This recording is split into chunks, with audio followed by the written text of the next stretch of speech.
Hey guys, welcome to the channel. As you see in the thumbnail, what if Deku become a magician part 6. Before I start, please do support for more awesome content and subscribe my channel and like this video and also share this video with your friends. I have created my other videos playlist, there you can watch my all videos easily, check out as well. Let's start this video. Ladies and gentlemen, we are back. Present Mick's voice boomed from the speakers littered throughout the stadium.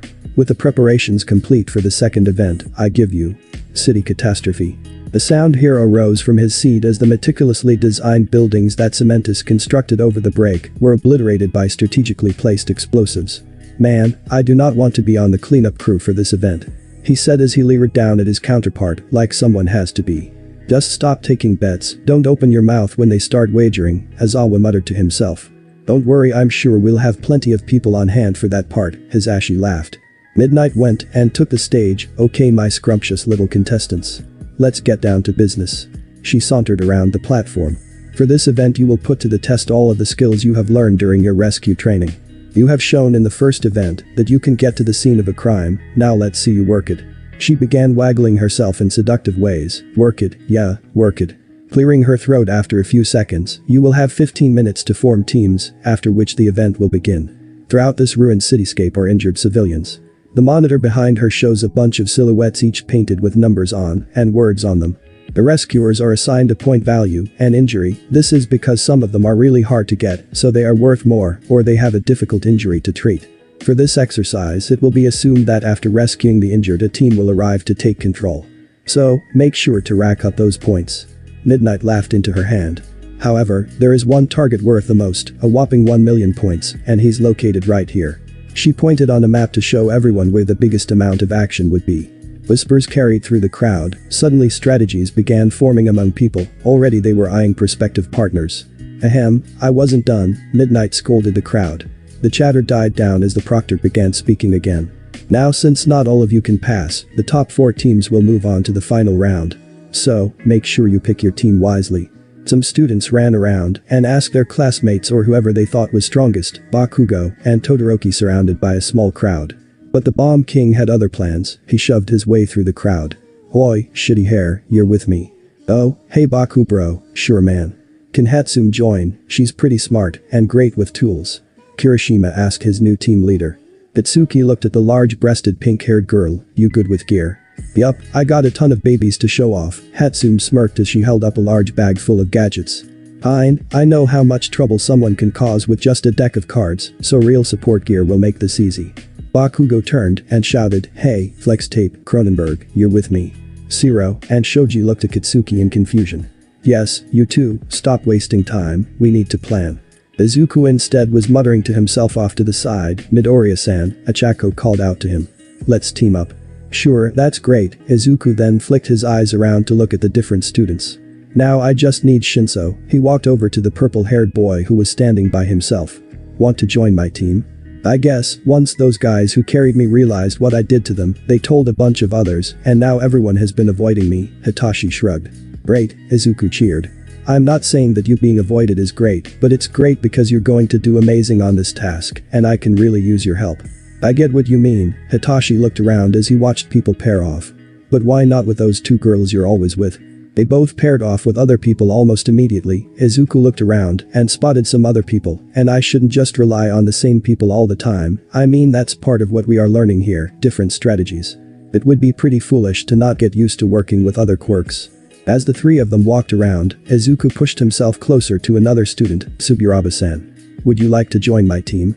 The brunette weighed his options. Sure, I don't see anyone else giving me a better offer. Excellent, now I just need someone with some power, Izuku told his group, and I think I just found it. As he approached his last teammate. A few minutes later Midnight crossed the platform to begin her announcement. Alright competitors, time is up, now you have 30 minutes to earn as many points as you can. The loud alarm blaring signaled to the teams to begin their rush to move through the rubble.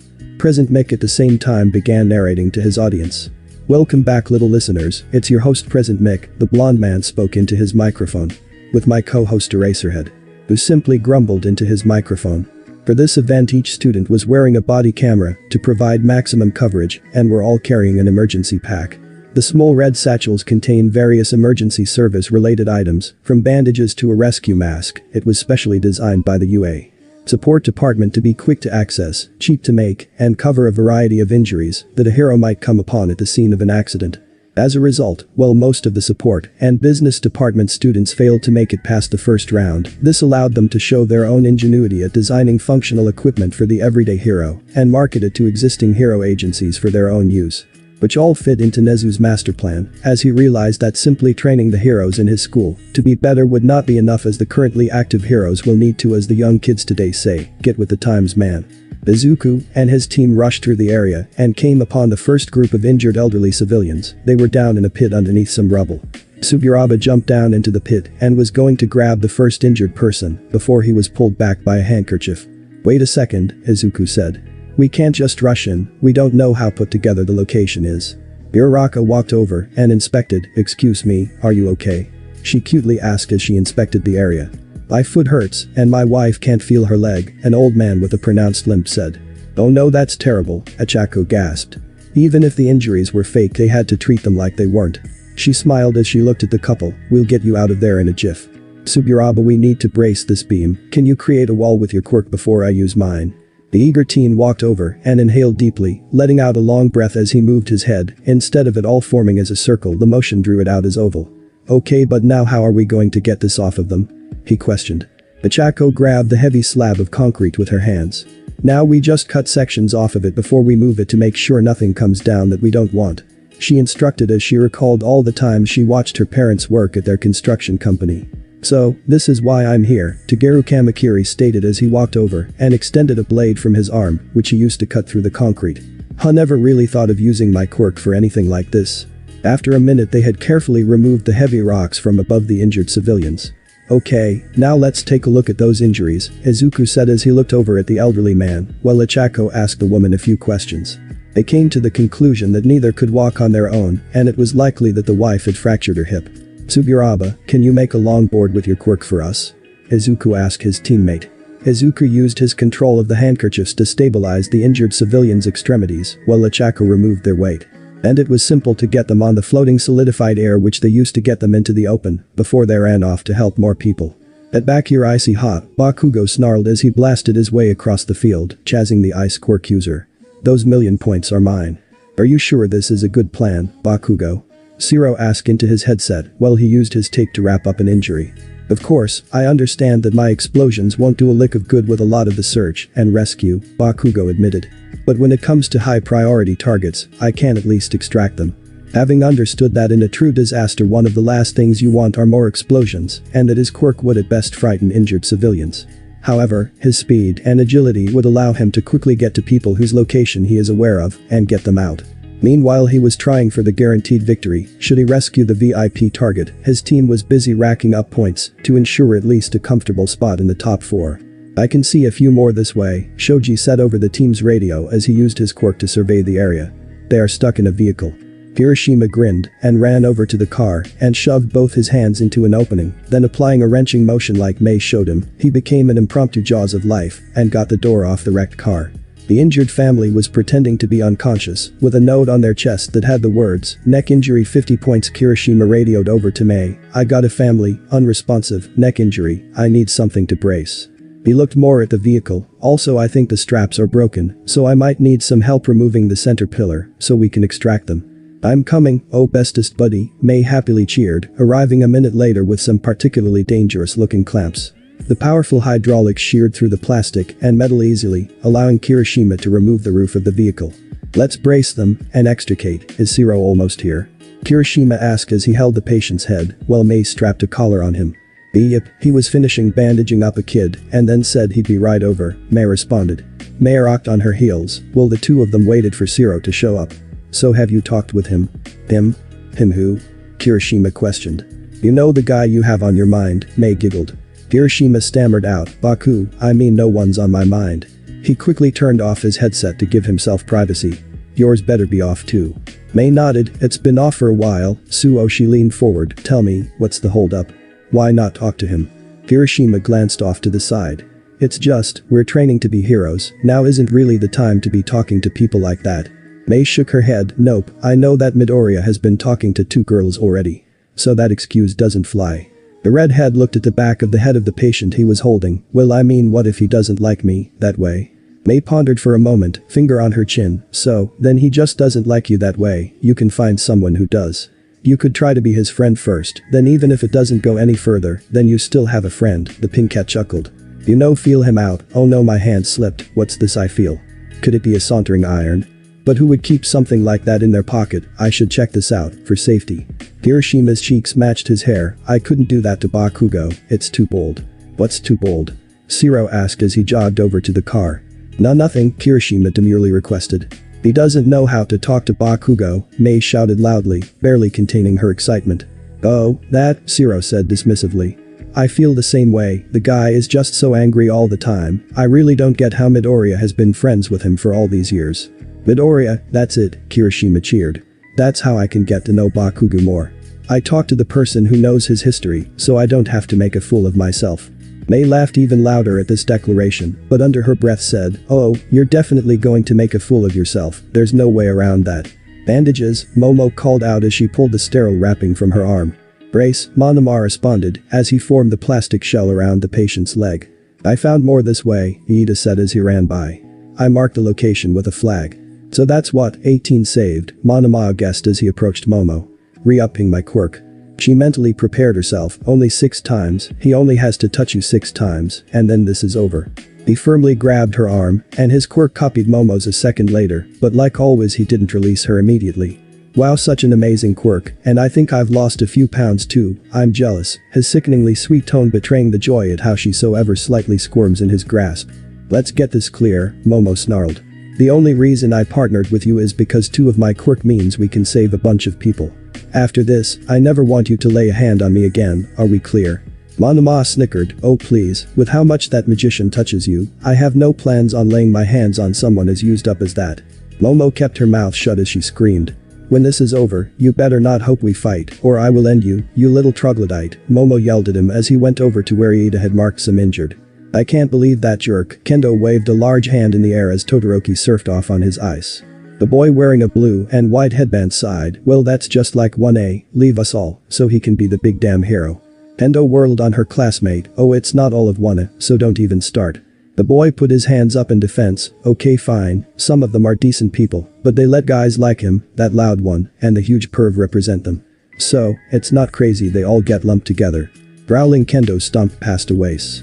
Whatever, let's just try to save some people in case Mr. Cold Shoulder's plan doesn't work. Kendo angrily thought back to before the event started.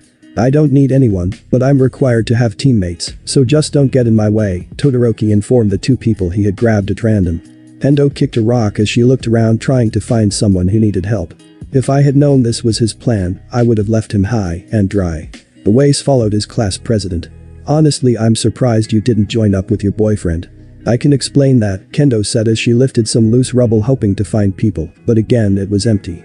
Momo and I decided last night if there were any team events, because there usually are, that we would try our best not to be teamed with Izuku. Okay, but why? I mean you 3 should work together better than most groups, why handicap yourselves like that? Oase looked and saw movement behind a dumpster. We still want to be heroes, but if we keep working with Izuku, Momo was worried that she would be too reliant on him and wants to know that she can achieve results without his help, Kendo said as she followed Oase who was tending to a small child with a few scrapes on him. I get what she's going for, and to an extent I agree, I don't want anyone thinking I can't handle myself without Momo or Izuku, but... The Wace finished bandaging up the kid who took off on his own, out of the area to check in, so their team can get points for the rescue. The bandana's teen stood up and stretched, but you regret being on a team where effectively 1/3 is being useless. Kendo dropped her head and groaned, yeah. Okay half and half, Bakugo shouted as he rocketed down an alleyway, intending to cut off Todoroki. The explosive teen was sure that his strategy would work perfectly.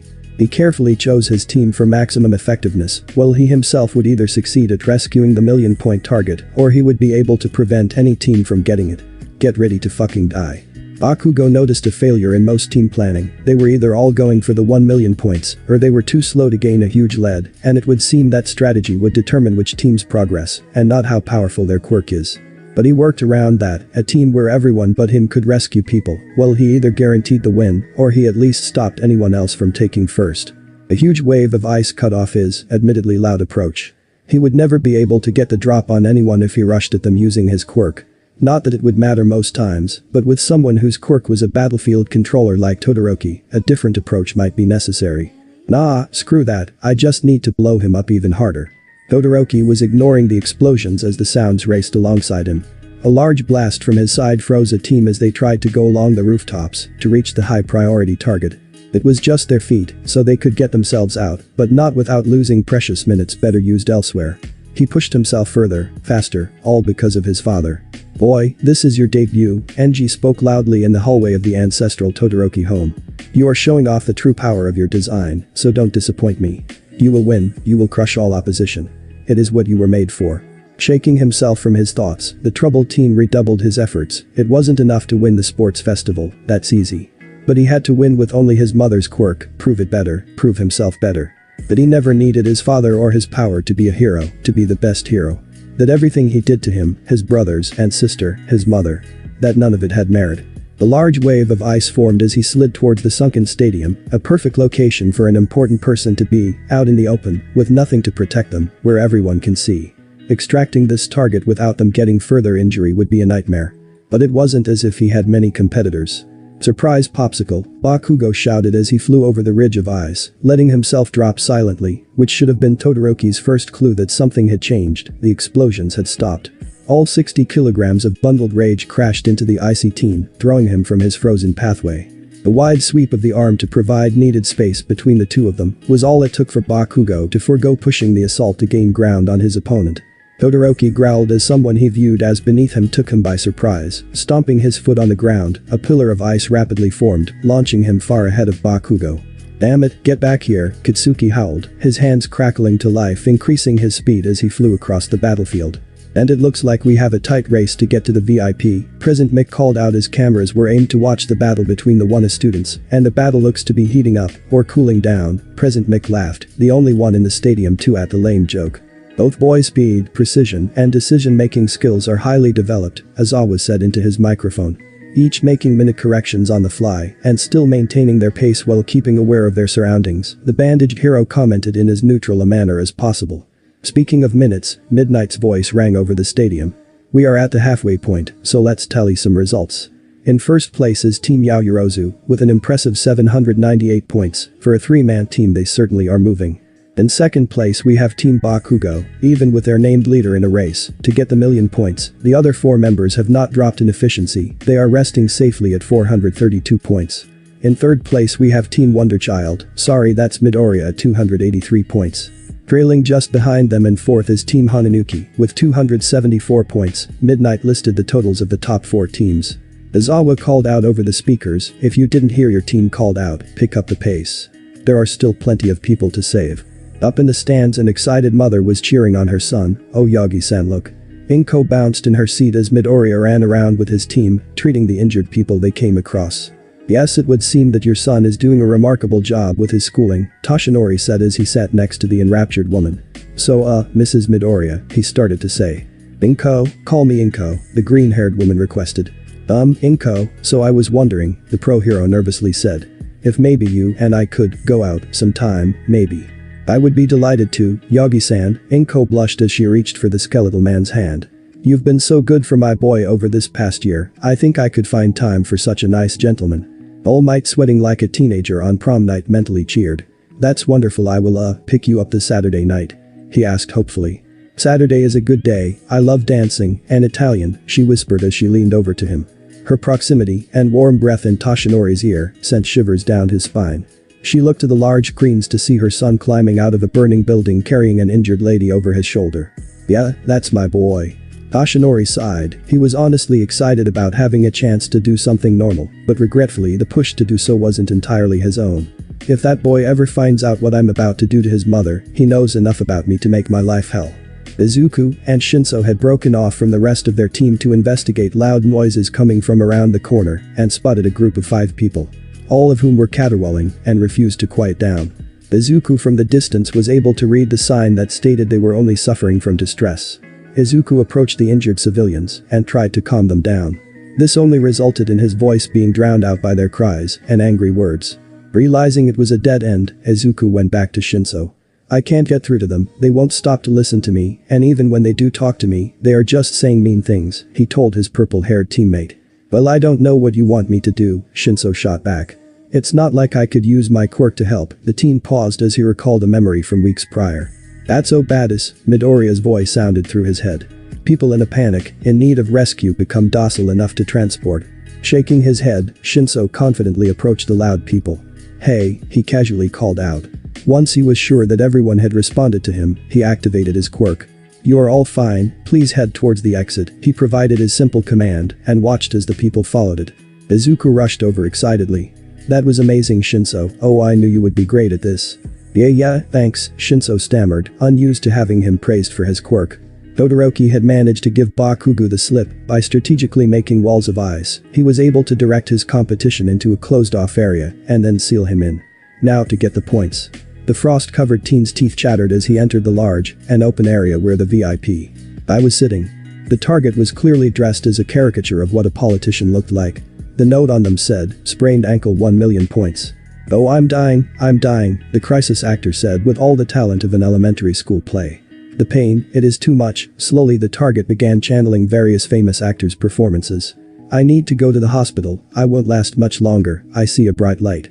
Todoroki scoffed, partly at the haminess of the acting, and other at the notion that a sprained ankle was worth so much.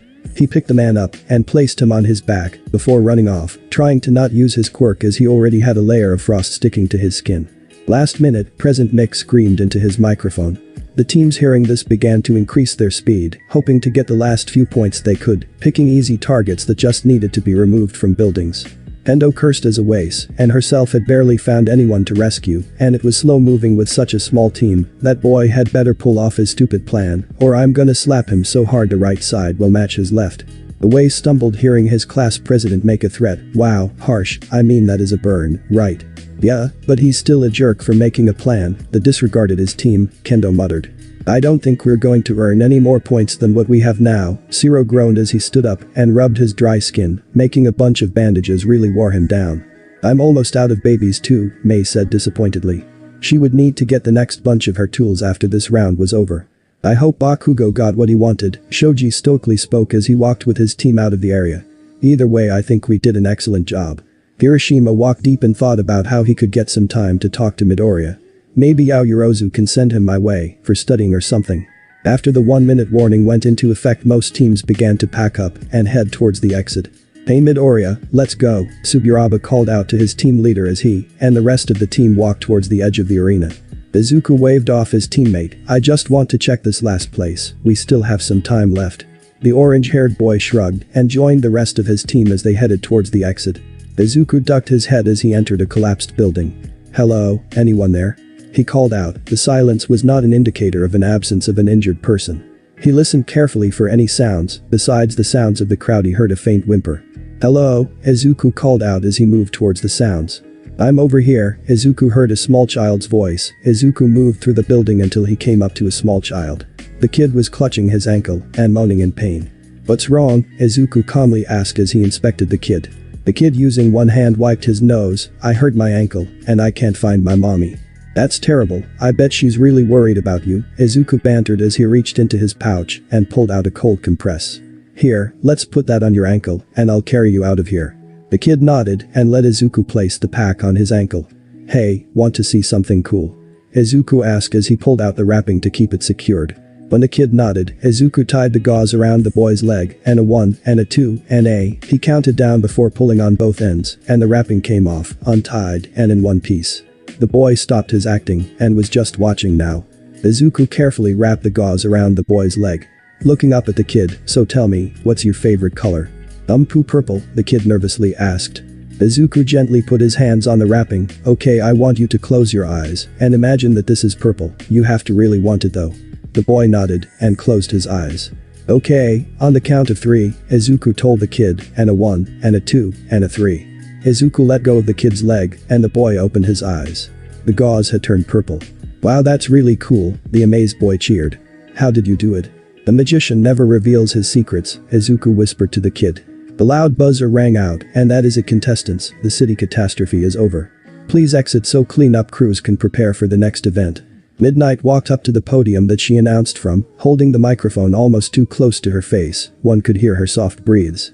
"What a fantastic show," she suddenly shouted.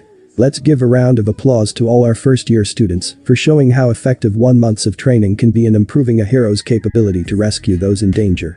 The crowd's reaction ranged from enthusiastic to reserved and respectful. Before we move on to cleanup, let's see who is moving on to the next round in first place. From the back of the pack is Team Todoroki, who managed to snag the VIP, totaling his team at 1,080,000. Cutting it pretty close there. The team name was displayed on the big screen. Underneath was a picture of the team, Todoroki, Kendo, and Away's faces split the screen into 3 segments.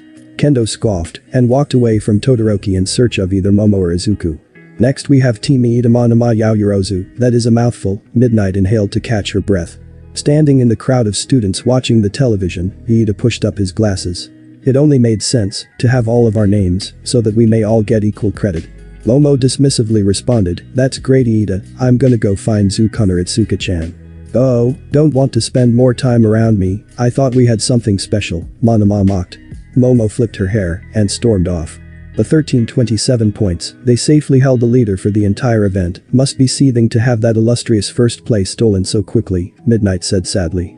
"But don't worry cuties, you will have plenty of chances to push yourselves back into the spotlight." In third place is Team Bakugo, whose strategy of divide and disrupt almost worked to prevent Team Todoroki from rescuing the VIP, a bold move, but it did pay off. They scored 783 points, a respectable score, Midnight grinned sadistically. With his massive reach, Shoji pulled his team into a big hug, much to Bakugo's displeasure. "Let me go, damn it."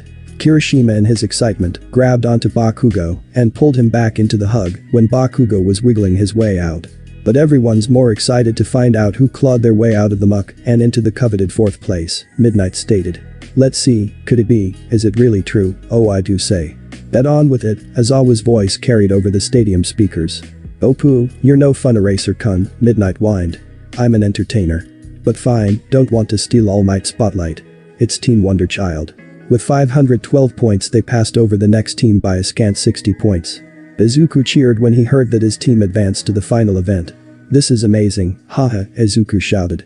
"We did pretty good," Suburaba admitted as he looked at the screen with all their smiling faces.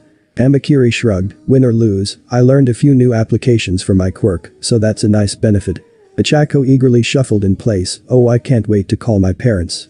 "Yeah great," Shinso's sarcasm Latin voice droned out. "We did it, all of our quirks were as useful as the rest of them." Midoriya turned to his teammate.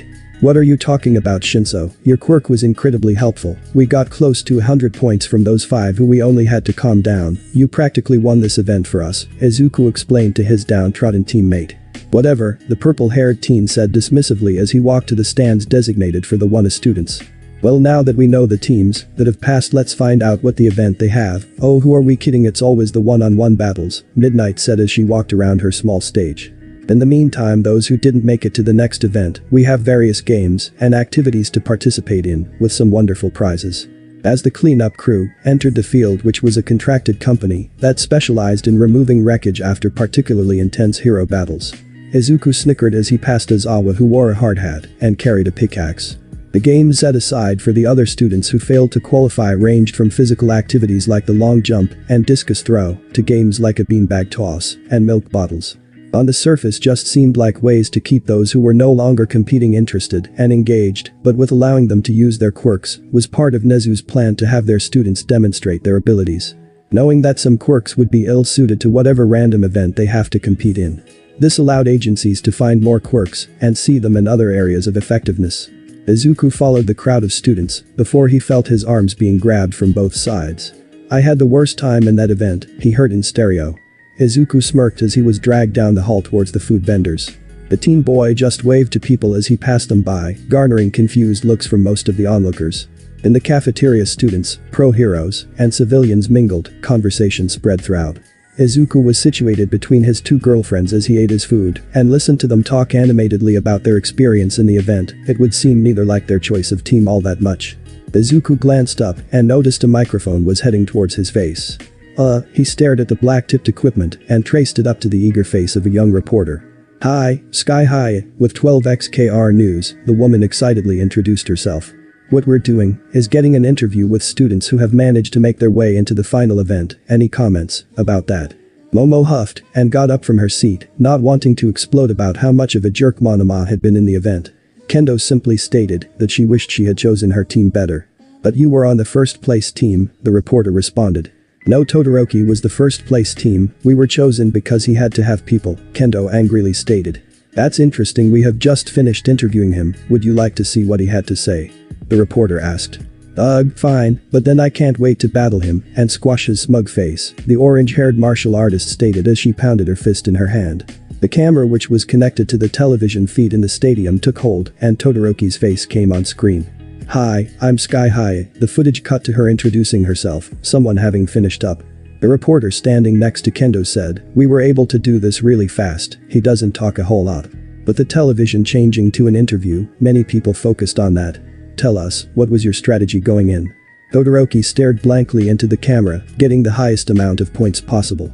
The camera shook a little, and you could hear a soft chuckle. Sky waved off her cameraman, okay, but why head straight for the VIP? You passed by many other points on the way. Todoroki inhaled slightly, then let out a breath. In a disaster, a VIP is designated because they hold some value. Be it to the disaster itself, accessing more resources, or to simply garner favor with peoples that would advance your career. A few pro heroes nodded at this declaration and recalled times they had taken actions that would further their own fame and wealth. On the screen, Sky spoke again, seems a little cynical, does it not? Todoroki shrugged, to some maybe, but it was a calculated move for maximum efficiency. Todoroki chose that point to walk away and end the interview. So that was the team leader of the first place team, Sky twirled back and the screen went live to Izuku, and here I am with the leader of the fourth place team, Wonder Child. Midoriya, Izuku quietly said. It's Midoriya Izuku, the Wonder Child nickname. A faint blush crossed his cheeks as he realized he was going to be on television. Something he knew would happen seeing as he watched a sports festival every year and knew people got interviewed after events, but he didn't think it would happen to him. Fantastic, Midoriya, Sky continued. Tell us what your strategy was. It seemed like your team had the least amount of coverage of all the other teams. With Todoroki rushing off for the VIP, Bakugo giving chase, and Iida speeding around and marking zones, it would seem that way for Izuku's team to have slowly spread out compared to others who would run around. Izuku nervously chuckled and rubbed the back of his head. Well, I guess I just didn't want to leave anyone behind. It didn't matter to me the points that people were worth, they all needed help, so I figured even if it took me all day, I'd rescue them all, because isn't that what we're here for? We're heroes, it's our job to save everyone, Izuku said as he stared into the camera. Across the stadium, quite a few people who understood Todoroki's mindset felt shame that prioritizing any person over another, regardless of supposed value, was something they would do. Quite a few were enraptured by just how easy it was for him to say those words that seemed so practiced yet flowed as if speaking from the heart. Wow, kid, that's amazing, Sky faltered. Where did you learn that? Izuku shrugged as he swirled his fork around his food. I don't know, it just seems like what a hero is supposed to do, it's what I would want a hero to do. Sky ended the interview there, and she quickly turned to her camera crew and whispered, let's keep an eye on this one. After the quick cleanup of the previous event, Cementus moved in carrying a large hose, as it poured thick concrete. He used his quirk to shape and hardened it in moments until it resembled an adequate stage for the students to fight on. In addition, he made a chair on the opposite side of the ring to Midnight stand. Present Mick's voice carried through the speaker system, could we have all the teams who made it to the final round please enter the arena? To which 16 students from across the building made their way back down. Midnight, taking no time, approached her podium. Alright my lovelies, let's find out who has to get down with who, she said with a wink. She pointed at the screen, and the bracket fell into place. An animation of balls dispensing, each releasing a name on the screen until every spot had been filled. Round 1. Izuku Midoriya. vs. Hitachi Shinso. Hisatsu Uraba. vs. Shoto Todoroki. Higuro Kamakiri. vs. Itsuka Kendo. Tenya Iida. vs. Mei Hatsum. For the first half of the names, Izuku nervously looked over at Shinso, who was staring him down. Gee, good luck, Izuku said. Better be careful, one wrong slip and I can make you lose, Shinso said as he nudged past his opponent. No need to remain behind and see the results. Pantasiro. vs. Ichako Uraraka. Mizo Shoji. vs. Ijiro Kirishima. Isetsu Uwase. vs. Nido Monoma. Momo Yaoyorozu. vs. Hitsuki Bakugo. At that, let's see how well you hold up in the first fights, which begin in 10 minutes, Midnight said as she took her spot on the stage under an elaborate chair, cushioned, and had an umbrella drink. Izuku was in his waiting room as he paced around, the door creaking open. He turned with a hopeful look, expecting to see Momo or Itsuka who could help to calm his nerves. Even Bakugo coming to yell at him would be appreciated. But he didn't expect Todoroki to step in and shut the door. "Todo," Izuku started to say before the boy stomped his foot on the ground, creating a thin sheen on ice of the floor. Izuku closed his mouth and watched with apprehension as the only other person in the room glared at him. "Why?" Todoroki hissed out. "Why do you find every chance to upstage me? I freeze the competition and you just appear first. Then I manage to score the most points and in a single interview make me seem petty." Todoroki grit his teeth. "I'm not," Izuku approached. Todoroki's fist slammed into the wall next to him. "I am trying to send a message to my father that I don't need his power to be a great hero, and yet, why do I feel like all I have done is act like him?" Izuku raised his voice. "Todoroki," he said firmly, getting the boy's attention. "I don't know what your father has to do with this, but I'm not trying to make you look bad or me look good. I just want to be proud. That at the end of the day, win or lose, I can go to those I care about, my friends, my mother, my loves," he stumbled as he made his declaration. "To all the people that have believed in me and look them in the eye and say I gave it my all." Tears welled in Izuku's eyes. "I wanted everyone who doubted me, who tried to keep me down, who hurt me," his voice cracked as his emotions swelled. "That everyone who was there can't see what I am made of, all the time and effort I put into training. I don't want any more regrets." Izuku took a deep breath. "I can't tell you how to live your life, I don't know your circumstances, but when we meet, because I have no intentions of losing, you better come at me with everything you got." Todoroki matched Izuku's gaze for a moment before he pulled open the door and shoved his way past the two girls standing on the other side. Izuku exhaled as he felt the tension leave the room. "Hey, so how much of that did you hear?" "Oh," Momo said as she tapped her chin. She said as she pulled Izuku into a kiss, "Everything. So that part about you girls being my loves," Izuku wrung his hands nervously. "Especially that part," Kendo said as she gave her boyfriend a kiss as well. "However, I didn't think Todoroki would get to you like this, so I have come up with an effective strategy to help take your mind off everything." "Oh really?" Izuku said hopefully, his mind filled with thoughts about how to deal with Todoroki. So you just get yourself comfortable and watch," Kendo said as she pushed Izuku into a chair, then she sauntered over to Momo. "Just like we practiced." Momo nodded and cupped Itsuka's cheek before planting her lips firmly on her girlfriend's, the orange-haired girl moaning into her partner's mouth. They held a kiss for a moment before breaking apart, and Momo glanced at the corner of her eye to see if they had Izuku's attention. The teenage boy's eyes were transfixed on the sight before him, two very beautiful girls making out with each other. "So got other boys on the brain now, Zukun," Momo teased. Izuku shook his head so quickly it almost looked painful. "No, please continue," he begged. Kendo sighed. "It's kind of hot to be watched while I'm kissing someone, I wonder if it's just as hot to watch." She moved over to switch with Izuku, the sound of the speaker stopped her. "Oh poo, guess we'll have to wait for the next round." Momo turned and made sure to stretch, the motions pushing up her rear for Izuku to ogle. "I think before each match we should do this." Izuku nodded. "Yes, do this," he said as he followed his girlfriends out of the waiting room. "And we are ready to begin the first round," President Mick said. "Now everyone, place your bets." Izawa quickly interjected, "Betting on the sports festival would be illegal." "PSSH, you're only saying that because you know you're going to lose," Midnight egged him on, her voice carried from her headset to theirs. "No, I learned my lesson," Izawa said as a bead of sweat rolled down the side of his head. President Mick smirked, turning in his chair to announce the entrances. In the red corner, from Class 1A, the Master Mentalist, the Bad Boy Brainwasher, Hitachi Shinso. The aforementioned teen not spare a glance as he took his spot on the stage. And in the blue corner, also from 1A, he's got a bag of tricks, a heart of gold, and two lovely ladies. It's Izuku Midoriya. President Mick stomped on his desk. Izuku quickly took the stage, hiding his face from the cameras as he tried to desperately kill his blush. "Alright my little ones," Midnight said as she moved to the center of her platform. "The rules are simple, if you say you surrender, you are out of here. If you get knocked off the platform, you are out of here. If you are knocked out, you guessed it.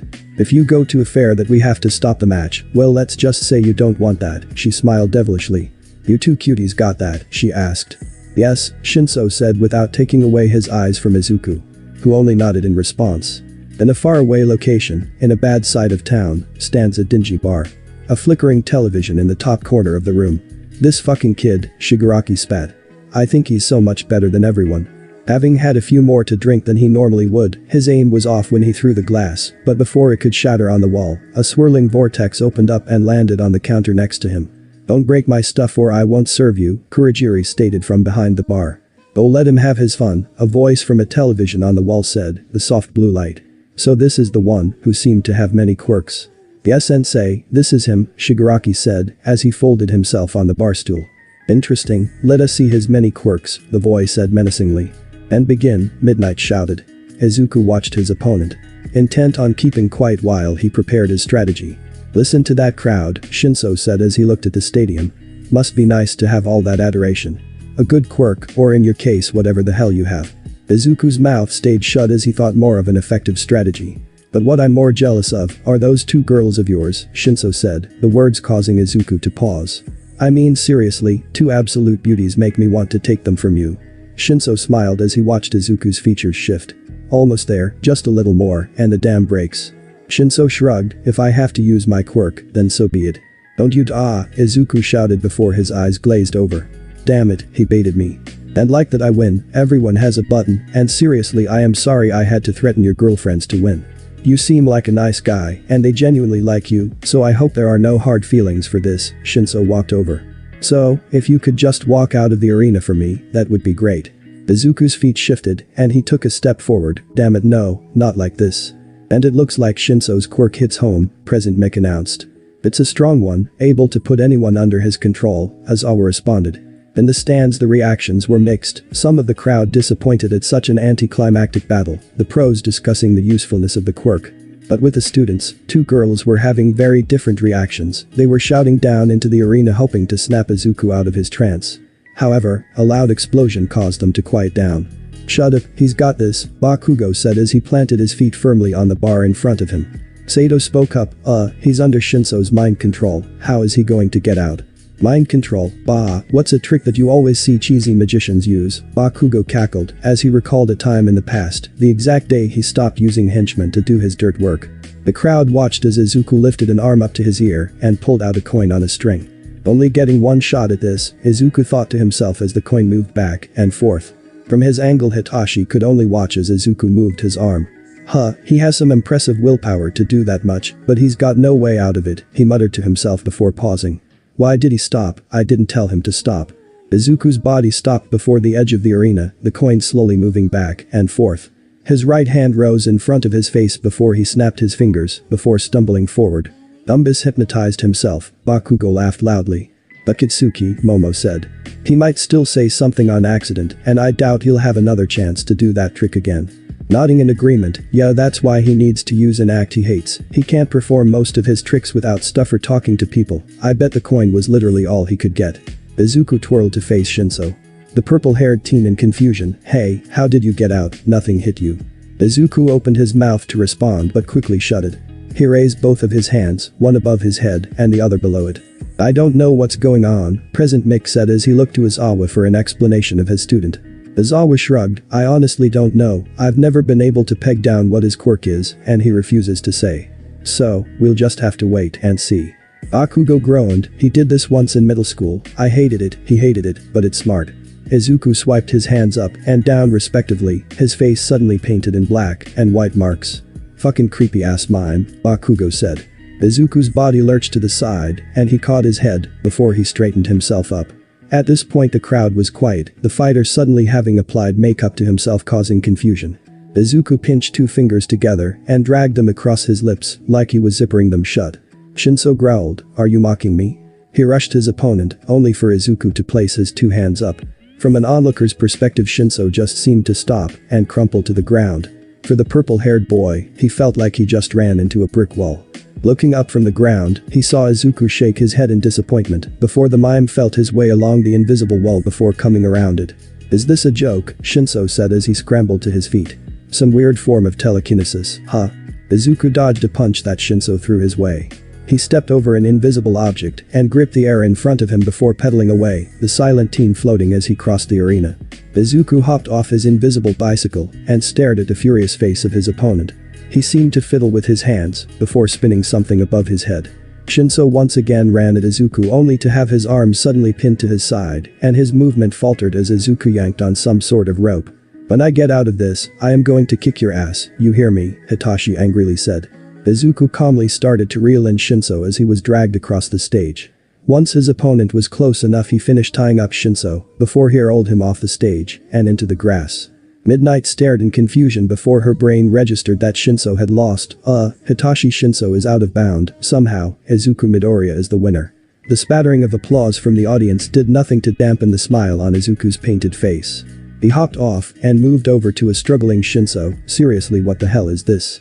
Izuku shook his head and undid the imaginary bindings. After doing so, he unzipped his mouth and removed his face paint in the same manner he put it on. What did I say on day 1? Izuku asked. Shinso shifted so he was sitting on the grass. He extended his hand, which Izuku grasped, and helped him stand up. You're a magician, Hitachi said slowly. Yep, Izuku beamed, and I can do a whole lot of tricks. You're crazy, you know that, Hitachi said as he stared at his classmate. Haha, yeah, Izuku said suddenly as his eyes glazed over. You really are a simple one, aren't you? Shinso grinned as he walked away before disabling his quirk. After his match ended and a quick stop at the bathroom, Izuku trudged up the stairs to the one booth where his class was seated. Wow, getting up and down is going to be the real fight today, he joked as he seated himself next to Momo. With how loud the crowd was talking about the fight, he noticed that his classmates were being eerily quiet. What? Izuku looked around at that.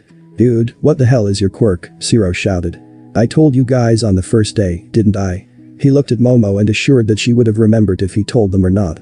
Izuku, sweetie, you said you were magic, Momo bluntly stated. Izuku nodded. Oh, okay then, we're good, Izuku happily said, and faced the stage again. Before anyone else could speak up, Midnight's voice came over the speakers. Would Kasei Tsubiraba and Shoto Todoroki please take the field? On the one side, the silent student Shoto Todoroki has chosen to forego spending time in the waiting room because of a run-in with his father after the second event. Shoto, choosing to continue this petty rebellion of yours is costing you, Endeavor's deep voice carried throughout. Twice, this upstart nobody has managed to make you look foolish. It is time you stop acting like a child and embrace my power. Shoto scoffed and stomped away from his father, his anger boiling over, and he saw that Izuku had entered his waiting room, no doubt to prepare for his match. Todoroki didn't care that he could see Aoyorozu and Kendo heading to the same door. He would have words with the apparent cause of his frustration. As Todoroki arose from his seat in the stands to make his way down to the field, a voice called out to him. Hey Todoroki, Izuku said, catching his attention, to which he glared harshly. Good luck. Todoroki faced the doorway. I don't need luck, I'm better than him, he coldly stated. When he was out of earshot, Bakugo whistled, wow, and I thought I was a dick. Shinso stepped in with a drink rubbing his shoulder. That guy's in a bad mood, Shinso muttered. Hey magician, I found your girlfriend, he said pointing behind him as Kendo came to join Izuku. One of them at least. So, hypnotism, Itsuka questioned as she sat in Izuku's lap. Really?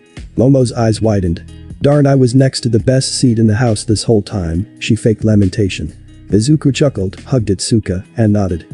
Yeah, it was the only thing I could think of to get out of being mind controlled, just put myself in a trance, Izuku admitted. Wait, that's what you did? Shinso shouted in disbelief. It worked, didn't it? Izuku shrugged. Momo looked over at Shinso, who had gone back to sipping his drink. I want to know what you said to get him to talk to you, she asked. Izuku's not dumb, he knows what your quirk is, and yet he still fell for it. So, what did you say to get him to break? Shinso stopped sucking his straw and froze. Shit, if I say that I joked about raping them I'm a dead man, why did I have to try to win? Fuck, he slowly let go of the straw and made a noise of confusion. Izuku took pity on him because Shinso was playing to the rules of the fight. He just trash-talked my mom a bit, he leaned his head back and winked to the purple-haired boy. The crackling explosion on the other end of the seating drew everyone's attention. Why you ragging on Inko? I'll blow you the fuck up, Kitsuki roared. Izuku shrugged as Shinso stared at Izuku in fear. Hey, just think of it like this, if you fought Kaken, you might have won. Shinso wisely moved to sit in the back a bit further from Kitsuki, who was making threats at everyone who tried to calm him down. He turned when he felt something tapping on his shoulder. Hey, just so you know, Izuku's not the only one to have heard what you said down there, Jiro mentioned as she leaned back, relaxing in her seat as she didn't have any matches to go to in the tournament. And you're not going to tell anyone, Shinso quietly said, not to draw attention to himself. Jiro looked at him from the corner of her eye. As long as what you said stays just a way to get people under your quirk, but if you actually try that, she threatened. Shinso waved his hands in front of his face. I know, he responded quickly. I've always known. Had a bunch of that shoved in my face, because of my quirk actually. Hiro grumbles, man, that sucks, hard. You don't seem like a bad guy, could use a nap and a haircut, but it probably sucked growing up and everyone thinking of you like that. Shinso looked at his cup and swirled the contents. Yeah, it did, hard to make friends when people didn't want to talk to you. Even had a few people do bad stuff and blame me for it, Shinso admitted. Honestly, I've used my quirk in the last few weeks more than I have my entire life. Hiro nodded, I can see how that might mess you up a bit, she said softly. Maybe if you want to try talking about it, I could listen. I'm kind of good at that, she chuckled and pointed at her earlobes. That sounds nice actually, Shinso agreed. Cool, she said as she closed her eyes to listen to her music. Shinso smiled, yeah, cool. President Mick shouted his introduction, pulling everyone's attention back to the ring, and now for the first fight between classes. From 1B it's the resident blowhard and windmaker, Kasate Tsuburaba. The orange-haired boy laughing off the taunts from the announcer's booth, and from 1A, he's son of the number 2 pro hero Endeavor, he's cold as ice, so let's give a warm welcome to Shoto Todoroki. Midnight cracked her whip as she stood up from her plush chair, alright my two lovely boys, do you remember the rules I said for the last round? Tsuburaba shouted in affirmation, while Todoroki simply nodded and glared at his opponent. Then let's not waste any time, so begin, she signaled the start of the match. She's right, let's not waste time, Todoroki snarled as he slammed his foot on the ground, rapidly forming a massive glacier. Tsuburaba hurriedly created a wall of air to block the path of the oncoming ice, instead causing the glacier to grow over it. For a moment he seemed safe in his little cave, but something was happening that he was unused to, the wall began to collapse on him. Ah! Tsuburaba screamed in fright as the barrier keeping him from being crushed under a mountain of frozen water shrank. I surrender, he shouted loudly. It took a second for Midnight to respond as she, like many, was in awe of the sheer power behind the attack. And Tsuburaba surrenders, Shoto Todoroki is the winner. In seconds the ice started to recede as Todoroki applied heat to the block, quickly evaporating it. Up in the stands everyone was silent, even Bakugo impressed by the magnitude of that attack. Damn, he's got some power behind him, Kirishima said. Kind of hot, he muttered. Momo turned on Izuku, and you have to fight that next, she shrieked. Hiro, Sai riveted. If that's how cold he can make it, I wonder how hot he is. Koda raised his whiteboard up in the back on which he wrote phrasing, but without making a sound everyone ignored him. Kaminari scratched his head, okay so I understand that he was under the ice, but why was Tsuburaba's quirk shrinking? Iida, who was sitting next to Kaminari, turned and explained. It's quite simple really, the sudden cold caused by Todoroki's quirk caused the air molecules affecting Tsuburaba's quirk to slow down, as a result it started to shrink, Iida said as he pushed up his glasses. Oh, Shiro said with a nod. Like a boner, he concluded. Moving on from that, it seems the next fight will be starting much sooner, Kiro, Sai riveted. Kendo hopped out of Izuku's lap. That's me, she smiled. Kissing for good luck, she leaned over Izuku and opened her mouth. Izuku slowly leaned forward and caught her lips and gave her a much more chaste kiss than she had wanted. Something to work on, Kendo said. She then turned to Momo. You too, Kendo said as she grabbed Momo's face and stole a kiss. She skipped off to go prepare for her own fight while Todoroki began to thaw the glacier. Kirishima noticed the distracted state Midoriya was in and plopped himself into the open seat next to him that others had assumed Kendo or Momo would use. So hey, Midoriya, he said nervously. I was wondering if maybe you could help me with some homework sometime. Kirishima asked. I mean, I'm not falling behind or anything, but I want to do a little better, and I figured. Izuku shook his head to bring himself back. Wouldn't Momo or Iida be better suited if they had higher grades than me? Then no, Kirishima shouted. I mean, Iida is a little intense, and no offense to Momo, but he tried to think of an excuse that wouldn't insult one of Midoriya's girlfriends. I think I might just be more comfortable around you, Midoriya, he rubbed the back of his head. I guess I'm free this weekend, since we won't have classes after this until Monday. Izuku smiled at his classmate. Score, Kirishima happily thought as he now had an opening to inquire about Bakugo. After a few minutes Kendo and Kamakiri were told to take the field. From Class 1B at Sword Sither, the Mantis Menace, Tageru Kamakiri, and his opponent, the Might Fist, she's got big hands and a big heart, Itsuka Kendo. Is this a case of sword versus fist, unarmed versus armed, President Mick announced with excitement. Thanks for watching this video. Part 6 is over. If you really enjoy this video, like, subscribe, and comment down below, and turn on that bell notification. And also check out the playlist that I have created and enjoy. Link is in the description. See you in the next video. Goodbye.